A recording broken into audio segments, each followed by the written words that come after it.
가스리 형제자매 여러분 안녕하십니까? 지난 칼바르트에 이어 이번에는 빌리 그레함이라는 목사에 대해서 한번 알아보도록 하겠습니다. 복음주의권뿐만 아니라 수많은 교인들이 빌리 그레함이라는 이름은 모두 들어보셨을 것입니다. 20세기의 전도자로 유명하고 많은 사람들이 그를 존경하고 책도 읽는데 정말 그는 하나님 앞에 바른 사람이었을까요? 복음주의의 대표적인 인물로 뽑히는 빌리 그레함은 1918년 출생, 2018년에 사망했습니다. 100세를 사셨군요. 처음 그의 행보는 비교적 양호했습니다. 미국에 들어온 자유주의와 분리하려는 방향으로 시작했었기 때문이죠.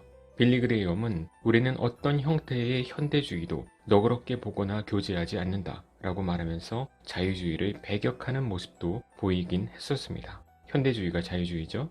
그런데 그가 뉴욕, 샌프란시스코, 필라델피아, 시카고, LA 등에서 전도 집회를 하면서 자유주의적 교회 협의회의 후원을 받기 시작한 거예요. 후원을 받기 시작하면서 점점 자유주의를 배격하지 않고 받아들이기 시작했던 것입니다. LA 전도 집회 시에는 제라이드 케네디라는 감독을 명예 대회장으로 임명을 했습니다. 제라이드 케네디 감독은 예수님의 신성을 부정했던 사람입니다. 그런 사람을 대회장으로 임명을 한 것이었죠.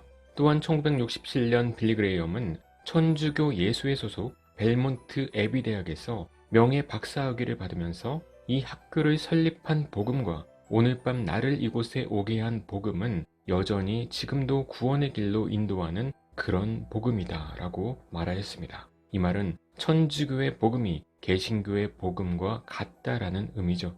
또 빌리 그레이엄은 나는 나의 신앙이 정통 로마 카톨릭 교인들의 신앙과 본질적으로 같다는 것을 발견했다라고도 말한 적이 있습니다. 그리고 교황을 세계에서 가장 위대한 복음 전도자라고도 불렀습니다. 여기까지만 봐도 속이 답답하네요.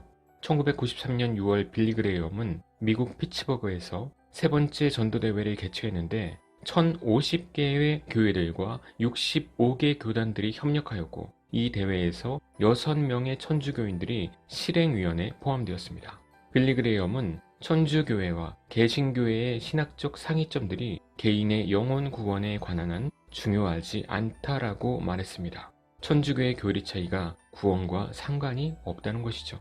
그래서 천주교회는 빌리 그레이엄과 함께 전도대회를 하면서 전도대회를 선전하고 촉진시키고 천주교의 상담자들을 그 전도대회에서 사용하는 대가로 빌리 그레이엄은 믿음을 고백하며 앞으로 나오는 모든 천주교인들을 그들의 천주교회들로 돌려보내겠다고 그 지역의 주교와 약속까지 했다고 합니다. 잘 모르시는 분들이 빌리 그레이엄을 최고의 전도자라고 생각하는데 그런 개념과는 많이 틀린 거죠. 그러면 빌리 그레이엄을 보다 자세히 관찰하신 분들의 평을 한번 들어볼까요?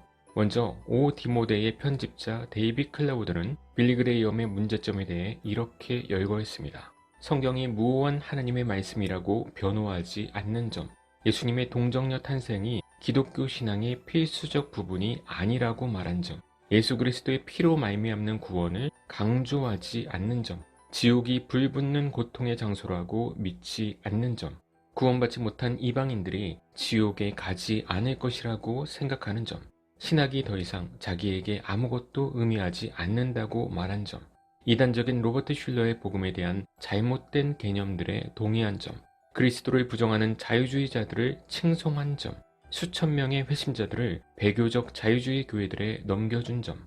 데이비 클라우드는 빌리 그레이엄을 이렇게 평을 했고요. 또한 콜롬비아 국제대학교 명예총장 로버슨 맥케이퀴는 빌리 그레이엄 그는 천주교인, 헬라정교인, 자유주의자들에게 따뜻한 에큐메니컬 포용주의적 신념을 가지고 있었다라고 말했습니다.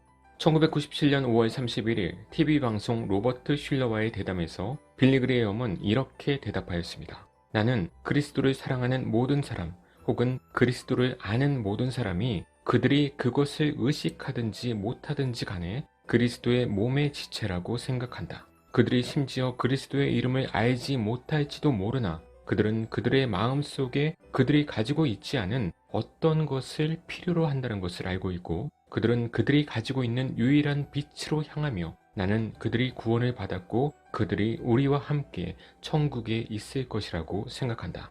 그들은 그들의 마음속으로 하나님이 계시다는 것을 믿었고 그들은 주위의 사회와 전혀 다른 삶을 살려고 노력하였다. 이 말을 듣고 로버트 코팔이라는 분은 이렇게 논평하였습니다. 그레이엄 박사가 표현한 이 교리는 정확히 교황과 로마 천주교회의 에큐메니칼 연구소가 수년 동안 가르쳐왔던 바로 그것이다. 이것은 우상숭배를 행하고 성경이나 은혜의 복음이나 예수 그리스도의 인격과 이름과 구속사역에 대한 지식이 조금도 없는 어떤 이교도도 만일 그가 좋은 사람이고 그가 믿는 바가 무엇이든지 그 믿는 바에 있어서 신실하다면 자동적으로 그리스도의 피로 구속받는다는 관념이다 라고 말했습니다. 이것이 빌리 그레이엄의 사상이라는 것이죠. 제가 볼 때도 빌리 그레이엄이 자유주의를 받아들임으로 나타난 모습이라고 보여집니다. 마지막으로 알렐 히머스 박사의 글을 읽어드리겠습니다.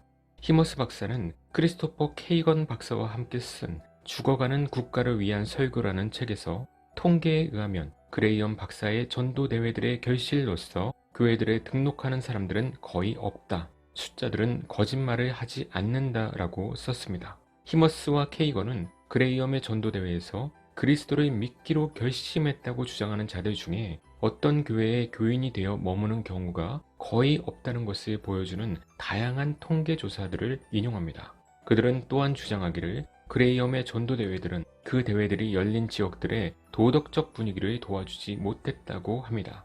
히머스는 한때 그레이엄의 열렬한 후원자였습니다. 그러나 그레이엄은 낙태와 같은 죄에 대한 강한 공적 입장을 취하지 않았고 그는 동성애에 대해 사람이 동성애자로 태어난다고 말함으로써 변명했다죠. 마침내 히머스는 그레이엄의 찰스 피니 스타일의 결심 신학과 유대인들과 회교도들과 다른 비기독교인들이 예수 그리스도에 대한 구원적 신앙 없이 천국에 갈 수 있다는 그레이엄의 견해로 인하여 큰 실망을 느끼게 됩니다. 히머스는 위의 책에서 이렇게 썼습니다. 나는 빌리 그레이엄의 사역을 믿었다. 나는 그를 위해 매일 기도했다. 나는 빌리 그레이엄의 추종자였다.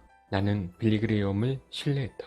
그러나 결국 나는 속임을 당했다. 그레이엄 박사가 교황을 위대한 도덕적 지도자요 전도자라고 찬양하고 테레사 수녀와 그 동료들을 기독교의 고상한 모범들로 말했을 때 나는 이 천주교인들을 바라보고 그들이 결국 좋은 그리스도인들일지 모른다고 생각했었다. 빌리 그레이엄은 그들이 그렇다고 말했다. 우리는 결코 그의 판단이나 지도력을 의심하지 않았다. 나는 각별히 빌리 그레이엄을 만났고 그와 대화하였다. 나는 심지어 그와 함께 전문적 사진들을 몇 장 찍기도 하였다. 나는 신복음주의의 결심주의의 오류들을 깨닫기 시작하기 전까지 매우 확실하고 매우 강하게 그레이엄 박사의 영향 아래 있었다. 참 슬픈 내용이죠. 그렇게 믿고 따랐던 빌리 그레이엄의 배교의 모습을 목격했으니 말이죠. 과연 이런 빌리 그레이엄이 구원을 받은 사람이라고 말할 수 있을까요? 빌리 그레이엄 같은 사람을 신복음주의자라고 합니다. 신복음주의에 대해서는 다음 방송에 하도록 하겠습니다. 예전에 총신대에서 켈리 페이지 햇셀콩 운영자들이 강의를 한 적이 있어요. 햇셀콩 운영자들은 감리교 출신이거든요. 얼마 전에는 분당 우리 교회도 갔더라고요. 어떻게 그렇게 감리교 사람들을 막 받아들일 수 있을까요? 그때도 제가 너무 어이가 없어서 총신대에 전화해서 물어보려고 하다가 도대체 총장님이 누구신가 보니까 이재서 총장님이시더라고요. 그분에 대해서 살펴보니까 기독신문에 이재서 총장님은 70년대에 빌리 그레이엄 집회에서 헌신할 것을 결심했다고 하는 뉴스를 보았습니다. 이 총신대가 왜 이렇게 느슨해 가는가 이해가 되더라고요. 그래서 전화하는 걸 포기하고 단념했습니다. 이러니까 총신대에서 CCM도 열심히 부르고 그렇게 감리교 사람도 불러서 강의도 듣고 하죠. 다 이유가 있는 거예요. 만약에 보수적인 총장님이 절대 허용을 안 하면 그렇게 마음대로 할 수 있었겠습니까? 그래서 신학교를 생각하시는 분들은 변화되지 않는 한 총신대는 추천하지 않는다는 것이 저의 개인적 견해입니다. 지난 총신대 관련 방송에서도 말씀드렸던 내용이죠. 아무쪼록 빌리 그레이엄 목사라는 사람에 대해서 조금 알아보았습니다. 이거 말고도 더 많은 내용들이 있었는데 다 적으려고 하니까 책 한 권을 적어야겠더라고요. 그래서 제가 중요한 것만 간추려서 이렇게 영상을 만들었습니다. 이런 빌리 그레이엄 목사이기 때문에 마틴 로이드 존스 목사님께서도 빌리 그레이엄과 함께 사역하는 것을 거부했다고 하죠. 그저 남들이 유명하고 존경한다는 말을 듣고 따라가는 것이 아니라 그들의 신학을 자세히 살펴보고 우리는 알아야 할 것입니다.